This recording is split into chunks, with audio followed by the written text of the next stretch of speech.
explosive claims in that botched Harding Street drug raid. The brother of the woman killed says a private investigation found a number of inconsistencies with what Houston police say happened back in January. Matt Doherty has their side of the story. The first inconsistency they point out is how the woman was shot. Attorneys say their private investigator has evidence Regina Nicholas was shot from outside of her home. Houston police originally said she was shot inside of the home while wrestling a weapon with a narcotics officer. Attorneys say black tar heroin was never sold at the home. They say Regina Nicholas and Dennis Tuttle were not drug dealers. Police claimed they raided the home after a confidential informant bought drugs there, but nothing was ever found to prove that. The city and its command staff were very emphatic that this was the right house, that there had been an actual purchase of heroin in this heroin drug house that was feared by the neighbors.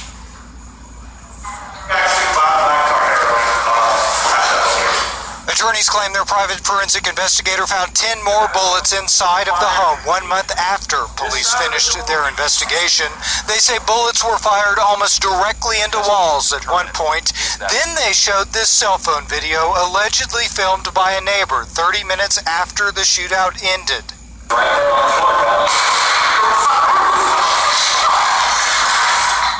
In the video, you can hear 2 loud gunshots. The brother of Regina Nicholas says he just wants answers. From the beginning, all I want is the truth, some kind of closure.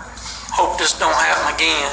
Those attorneys filed a petition in probate court today requesting the depositions of those officers involved. Of course, we're going to stay on top of this case and bring you the latest as it becomes available. But for now, we're in the Museum District. Standing for Houston, I'm Matt Doherty, KHU 11 News. Channel 2 Investigates has been on top of every new development in the Harding Street drug raid, in which 2 homeowners were killed in a shootout with HPD officers. Last night, we showed you exclusive video of the Texas Rangers searching inside that home. Well, tonight, lawyers for the families of the homeowners reveal the results of their investigation. Channel 2 investigator Mario Diaz live with those findings tonight. Mario? Hey, Dominique, those findings, the result of an investigation produced by the family of Regina Nicholas and their attorneys. And what they have found is that, according to them, the storyline by HPD in the aftermath of this botched raid does not match up with the findings of their investigation.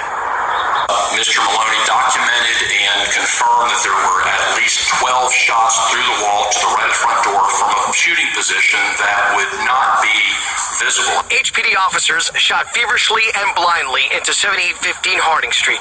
This, according to Michael Doyle, an attorney for the family of Regina Nicholas.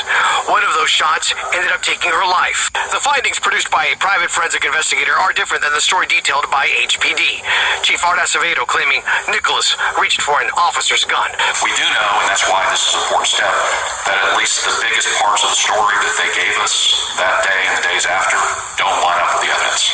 Today's news conference by the Nicholas family and their attorneys comes days after the botched raid went under a federal spotlight. Yes, I'm not sure if one just took to 7813 Harding Street. HPD officers who responded to a 911 call at the home on January the 8th were subpoenaed and questioned by federal prosecutors Wednesday, according to union leadership. West remain anonymous, advised of this location. There's possibly doing drugs and not in private residence. Indicates her daughter is also possibly in there. While the 911 call has not been released by HPD, Channel 2 Investigates was the first to report the dispatch conversation by officers responding to the call. Daughter's at location. She possibly thinks there's drugs, guns inside the residence. She wants to remain anonymous. She just called back again asking ETA. That call, according to Chief Acevedo, launched the police case, which ended with the deadly botched raid. Multiple officers shot. Following today's news conference, Charles Bork, another attorney for the Nicholas family, reacted to the federal grand jury testimony. It looks like they may finally be trying to find out the whole story and discover the whole truth, the things that we've been wanting them to do from the beginning. Again, 2 patrol officers from the went for the grand jury testimony on the federal side. Yesterday, we have also learned from the union that there appears to be a senior ranking official within the HPD who will be providing testimony here in the next several weeks. Now, keep in mind, this is all separate from the investigation being conducted by the district attorney. And as you saw at the very top of this report, the investigation yesterday by the Texas Rangers and the DA's office at the House comes literally 2 months after HPD turned in its own investigation into the situation surrounding this botched raid. Reporting live in Midtown, Mario Diaz, KPRC, Channel 2 News. Thank you, Mario.